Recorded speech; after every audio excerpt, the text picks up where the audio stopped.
What's happening, everybody? Long time no talk. We're back for the Masters. Been a little bit busy, work, life, the whole nine yards. You know it, but it's time to rock. We've got the Masters. We thought it was fitting to, I thought it was fitting to come back uh, on the anniversary of one of my better golf hits in a long time. We were able to take down 20K. I believe it was the $40 single entry, or no, it wasn't single entry. It was like a 17 entry max or something. Anyway, great lineup. Fantastic.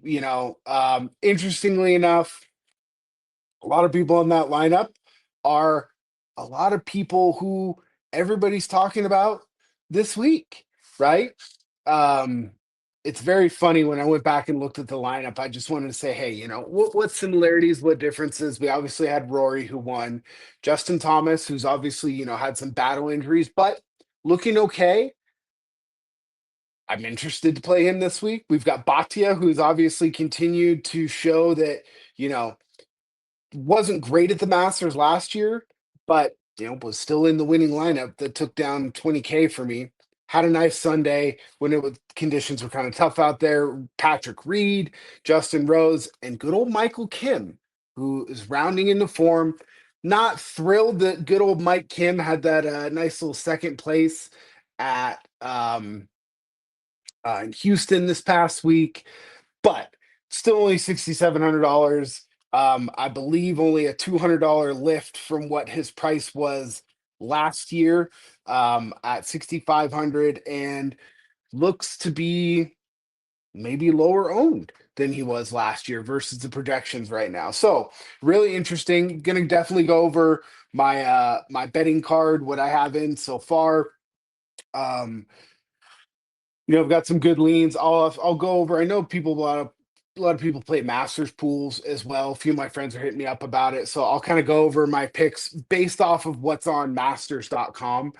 That's kind of the general pool I think that a lot of people play. I don't know. I don't personally play those, but yeah. So let's get right into it. So the big question of the week: to Scotty or to not Scotty? Um, right now, before kind of pulling all of my, research and things like that. I've been doing a lot of research this week. Haven't looked at any ownership projections. It's Tuesday evening, right? Tuesday afternoon. And I hadn't looked at any ownership projections. When I pulled them up, I was a little bit shocked to see Scotty at number two, hovering about 24 to 26%. That's something that just personally was pretty shocking to me. Has not played, there's a lot of these trends talks out there. Okay. I mean, look, the Masters is a smaller field. These trends, there's always trend breakers. There's always going to be things that, break up trends. It's like, I don't know. I'm not a big fan of the whole trend business, right? But the Masters is definitely a tournament that very difficult to win in your first shot, right? It's really hard to compete well your first shot. Ludwig has done a really nice job the last couple of years, finishing top 10 both years, right? That's really hard to do. Your first couple goes around. You got to kind of learn the course, the ins, the outs. Um, I was listening to just some like small stuff that you just wouldn't normally expect, right? Like I was listening to Smiley Kaufman's podcast with Akshay, and Akshay said he's like, I always stripe my drive off number one because the tee box is flat. He's like, but I don't know if you've ever noticed that a lot of the tee boxes are slanted upwards, which he said for him is really a big problem, right? Because it changes the spin coming off the club face. So it's just all these little nuances that like you don't really notice. And like you may not even really notice that over time, right? 3, 4 times through the course, yeah, you probably start to pick up on some of that stuff. So I definitely think it's very, very interesting. You obviously don't want to play a lot of first timers here, right? It's just not something that is recommended, right? Um, we'll go over kind of that list as well for everybody. I'm pulling that up right now before we hop in. But yeah, ownership is kind of crazy. We got Rahm at the top at about 27%, Scotty 24, 25, Xander 21, 22, Bryson 20. Um, let's see here. Ludwig 18. Um, as I'm typing this. We got Ludwig at 18, Fitzpatrick at 17, Cam Young 17, Minwoo 15, Patrick Reed 15. Okay. Um, I don't know that like you guys, I think the ownership is a little bit overplayed. Me personally, I'm not playing, I have one ticket, just a wild card in the $10 millionaire maker, but I'm just gonna enter another one of my lineups, as that. I'm not playing for that, right? So I'm playing this year. I got a couple of $100 single entries. I got a couple entries into that $55. We got six entries into the $15. So like, five to like 6,000 people max is who we're going against here. Similar to the type of field that I won in last year, right? And when you look at the winning lineup that I took down that tournament with last year, we had Rory at 25%, JT at 15, Batia at 5, Patrick Reed at 19, Rose at 5, Michael Kim at 6, right? So you don't have to just play the non-chalky guys, right? You obviously, want to make sure that in your lineup is the winner or several people within the top five, right? You can absolutely win without having the winner, but you got to have a lot of people around the top.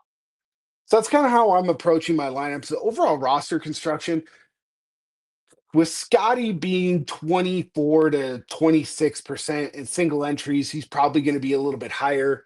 I'll be interested. I'm not going to finish building, right? Um, it's I'm not going to finish building quite yet, um, because I want to see the drift of where the ownership goes. I was a little bit bummed out that Scotty was that highly owned because I kind of had some interest. But when you start playing around with the lineups, it's really tough to make a high quality lineup with Scotty at $14,000. It's just really, really hard, right? Like, do I think that Scotty has $4,000 more win equity than Rom and Ludwig and Xander? No, right? That's a huge pricing gap for me. Personally, I have a big bet on Xander this week. I think he breaks through. So, seeing him at around 20%, that's just fine with me. But yeah, I'm leaning more towards if you go and look at the salary range, right? The guys in the $7,000 range, the like low sevens to mid sevens is just loaded with high quality guys, right? And the nice part about that is some of those guys are going to naturally get squeezed. When you go down into the sixes, look, there's some guys in there. There's some guys that have been playing well. Um, there's also a lot of guys in there that just like I just can't do it, right? Um, Wacky Valimaki. I like Andrew Novak down at 6,400. Think he can score really well here, right? But you've got a lot of first timers down there. You've got the Bubba Watsons of the worlds. You've got some of the amateurs that got in the field, right? It's just I it's going to be really hard to get lucky. And in this tournament, like a 5 of 6 is like not going to win the tournament. You need to have 6 of 6, right? Like you need to be able to have that in there and have the guy that's competing on Sunday. And it's really tough, right? Some ownership kind of, I guess, just like eye openers at the top. Morikawa, obviously the comments this week have not been great. um he says the back's fine, but it's the rest of the body that's still giving him problems. I don't know. I mean, I think he's an interesting play. I think his game fits really well for here, but with the injury, not playing, who knows? Like, if you want to take a dart throw on him in a larger tournament, fine. I don't know that he's going to be for me this week. Um, some of the guys getting squeezed up at the top here. Rory, obviously, squeezed in between Scotty and Bryson. He's only coming in at about 13 to 14%. At 11.6, you probably are going to need him to top five. Um, but as Scotty, if we're talking Scotty at 14, you're going to need Scotty to basically win the thing in order for that to pay off. So I'm going to be playing a little bit of Rory, that's for sure. Justin Rose about 12%. I think he's priced really high. Patrick Reed as well at 9,000. Both guys I have interest in, but was hoping that we were going to be a little bit lower price. Brooks is an interesting one for me. Game is not great. Ball striking is fantastic. Um, can't putt worth a shit. 7% owned. Okay. Spieth is starting to get a little steam. Justin Thomas, 8%. Shane Lowry, 6%. Both guys I have, some interest in. Chris Goddard, debutante, 10% owned. I think he's fine right there. But then you start to get into this like high sevens, and there's just so many guys, quality players in here that it's just gonna be no one's gonna get like over amount of ownership. And I'm actually pretty happy about that, right? A lot of interest in both of the Hoy guards. I think Nikolai, obviously, based on his price, he's playing a little bit better right now, clearly. So I like that. Nobody's playing Sung Jae. Don't think I can get to Sung Jae here. A lot of people are playing Bridgman. Obviously he's got the win earlier this year. That's part of the, trend criteria that everyone wants to take a look at. Um, I would prefer, I don't hate Sam Burns, don't love Sam Burns. Jake Knapp is interesting. Max Homa, don't think I can do it. Penge, no. Gary Woodland is playing great. He's got the win. His ball speed right now is incredible. He's striking the hell out of the ball. I don't really understand why he's coming in so low owned. Um, I just I don't know. And maybe, I have a lot of interest in Gary Woodland at, sub 5% ownership. Maverick McNeely, he's almost double the ownership. I like him a lot too. He's got a nice, he's got some nice projections. Spawn coming off the win. A lot of people, I don't think it looks like people are not going to Spawn. I don't know why. At $7,200, you don't need him to win. You just need him to play well. Um, he can score. He's obviously feeling really good about his game. I love how he kind of came charging back. Obviously was helped by the eagle, but look, you're going to need to make eagles on this, you know, at the Masters. Par five scoring has always been such a huge predictor of success at the Masters. Like, you gotta have it, right? Like, it's like one of those things where what are you gonna do, right? So like you gotta have it, I think. Um, and he scores well on par fives, right? He just did it last week. I like where his game is at right now. Obviously, he just won. You don't need him to win again, right? Start to dip into the sixes here. I think Sergio's an interesting one at 7,100. I would probably rather play Sergio over Wyndham Clark, Ryan Fox, Keegan Bradley, Dustin Johnson, Alex Noren, Harry Hall. Like, I'll take a stab on Sergio. He could easily miss the cut.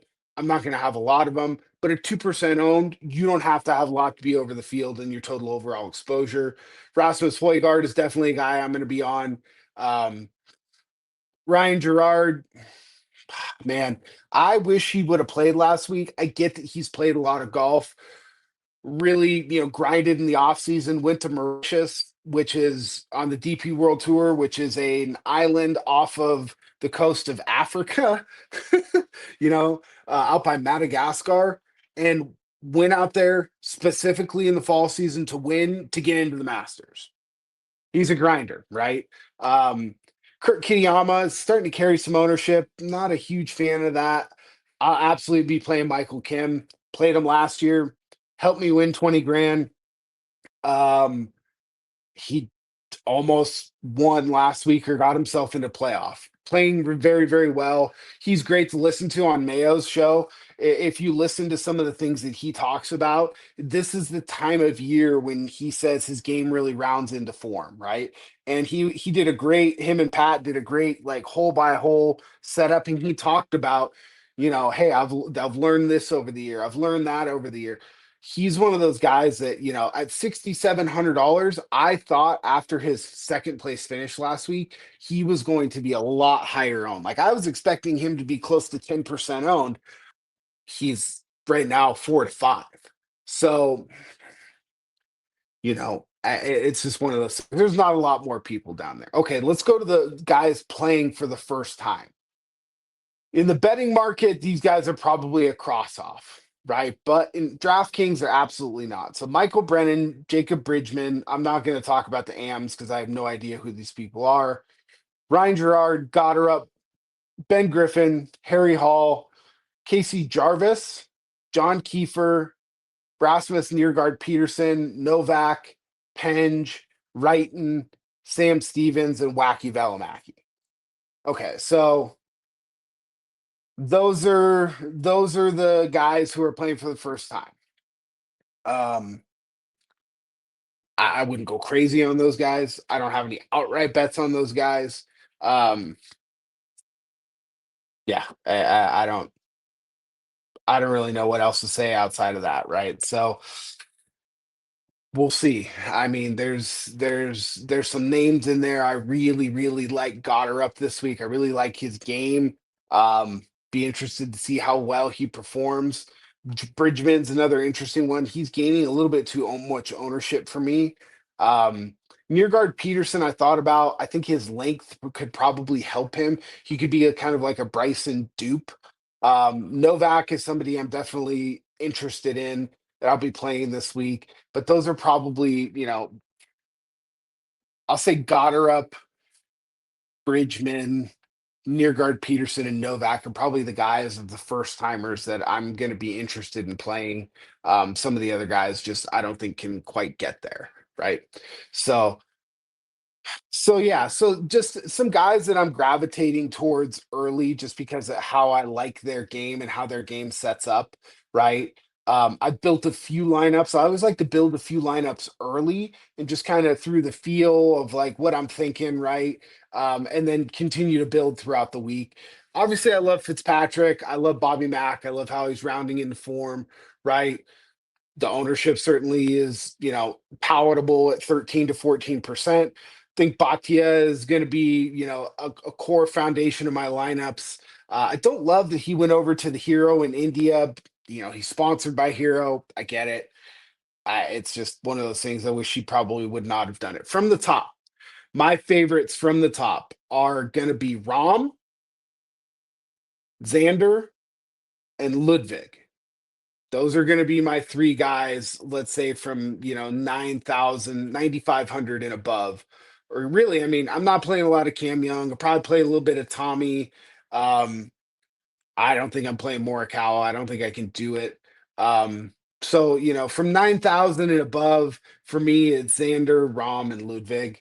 I have a bet on Xander. I think that Xander is going to break through. Rom could easily win this as well, right? 12 to 1, solid. I got Xander at 16 to 1. Got on him a little late, but wanted to see kind of some of the form. That's okay. Paid the tax for that. Didn't get as great of a number. We hit JJ Spawn last week, which is a nice thing, 40 to 1. So gave us a little, coverage for this week for the Masters. So that's my top end guys who I'm really gravitating towards. There's a lot of guys in the middle. Like I said, down at the bottom, I really love Gary Woodland this week. I like JJ Spawn. Maverick McNeely is another guy that I'm extremely interested in this week. And then, so those would be my three kind of from that bottom sevens range. If I'm dipping into the sixes, I'm going to play Rasmus Højgaard. I'm going to play Michael Kim. There's Nearguard Peterson. We've got Novak down here, right? So like those are the guys that I'll be sprinkling. I don't. One of the reasons I think I'm just going to fade Scotty is because if you play Scotty, you probably got to play two of these guys in the sixes. Now people say, "Oh, it's not a big deal. More people make the cut." Blah blah blah. True, um, but you need your guys to perform well, right? And some of those guys, I just not a fan of. In the upper eights, right? This like 85 to like I kind of skipped over that range of the like 75 range. Um Spieth is obviously getting a little steam. If Brooks continues to stay that low, I'll play a little bit of Brooks. Have some interest in Justin Thomas. Hatton's a no for me. Got her up as a maybe. Sepp is a maybe. Patrick Cantlay is a no.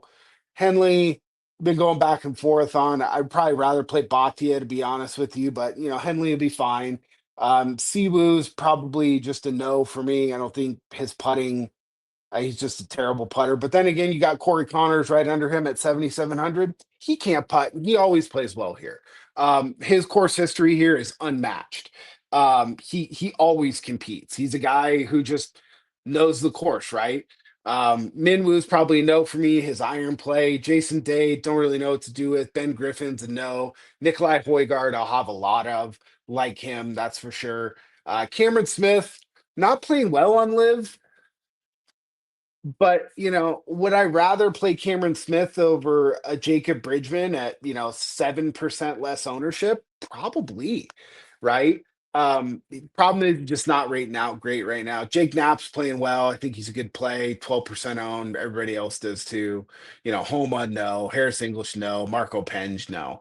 Right. So that's kind of where I'm leaning for my guys. Like I said, at the top, number one for me is Xander. Number two is Rom, and number three is Ludwig. I think that one of those three guys breaks through and wins this year.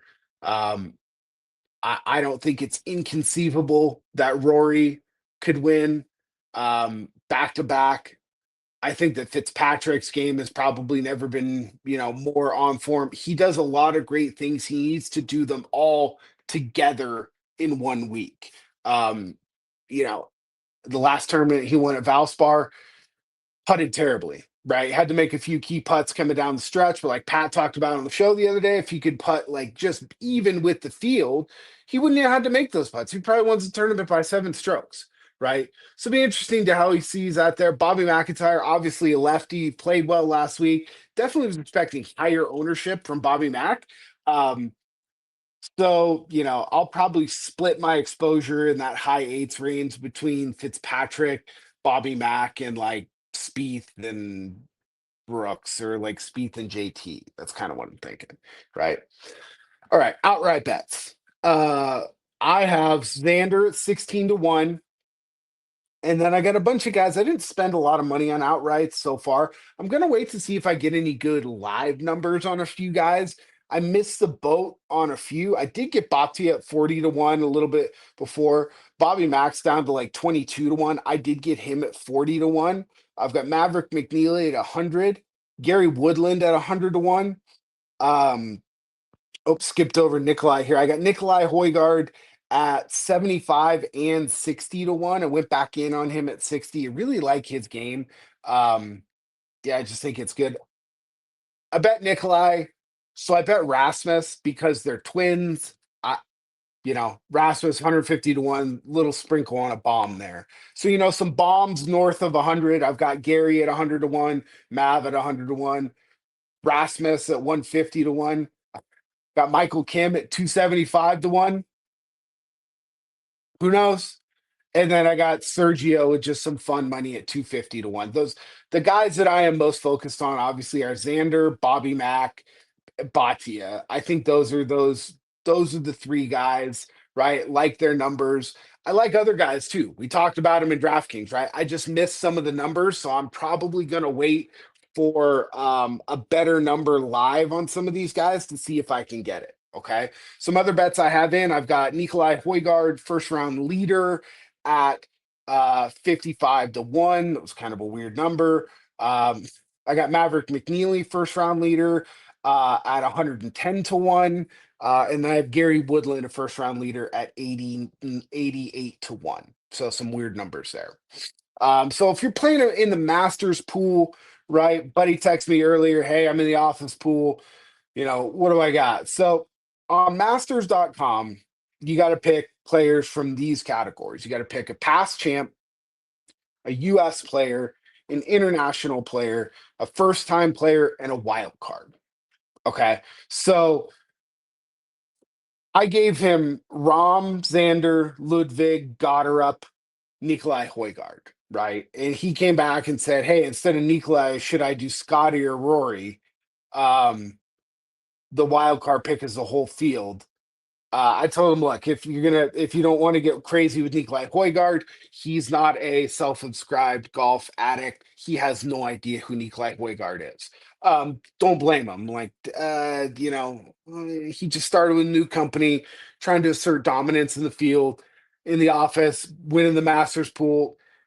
Nikolai Højgaard, don't know who the fuck that is, right? So, he's going to row Rory, pretty chalky. I get it, you know. Um, so that's really it.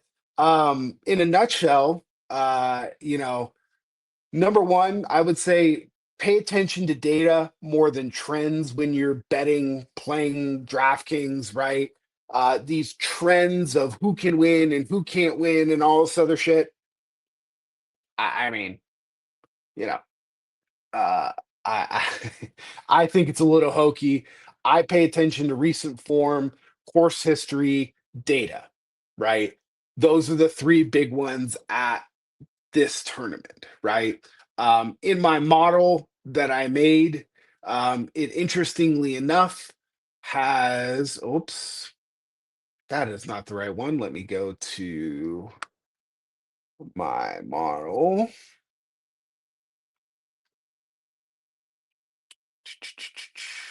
Come on. Come on. There we go. Interestingly enough, the model that I put together um, has Rory rated as number one, Scotty number two, Xander number three, Ludwig, Aberg, Fleetwood, Cam Young, Morikawa, Fitz, Rom. The Rom stuff is hard to model. Just because of live, the data is hard to get to. So, Scotty came in second for me. Um, interesting based on what I had, carry distance, driving distance, strokes gained total, three putt avoidance, strokes gained total, strokes gained tee to green, around the game, green proximity, strokes gained par five average. That's where I said I think it's very, very important that you're scoring well on par fives, right? Strokes gained par fours, and strokes gained total, right? So course history, I mean, it's tough for anybody to figure out. If everybody knew, we had the Back to the Future thing, great, right? That would be great. You look at some of the other models up there. I'm using BetSperts Golf, the rabbit hole. Um, like Pat's model has Scotty number one, Colin number two, Xander number three, Tommy number four, Rory, Ludwig, Russell Henley. That's pretty surprising. Sibu Kim, Hideki Matsuyama, right? It's got Højgaard up there pretty high. So, you know, and John Rahm is in 20th. Again, it's tough to model off of what Rahm is going to do. Rahm is really good. The one guy I will say that I'm probably just going to be fading.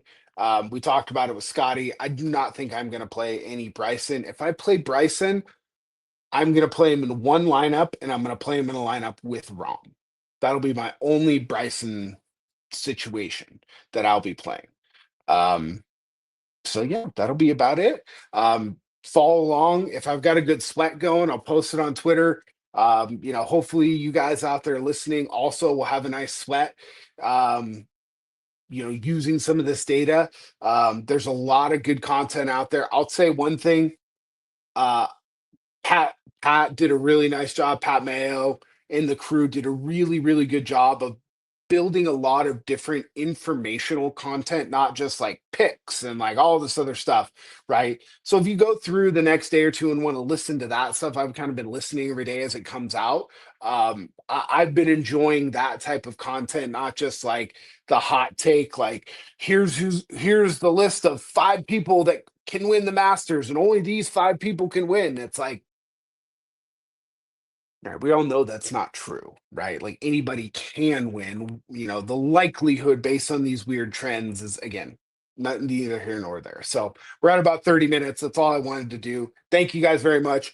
Good luck this week. Enjoy yourselves. We're gonna have more shows popping back up as we get rolling here. Me and Vin will be back on talking some Niners, talking some NFL draft. We're gonna have, golf major season's gonna be, I'll have a show for every major that we put out. It's gonna be great. So you guys enjoy. Masters is my favorite golf week of the year. Thank you guys so much. Everybody kill it.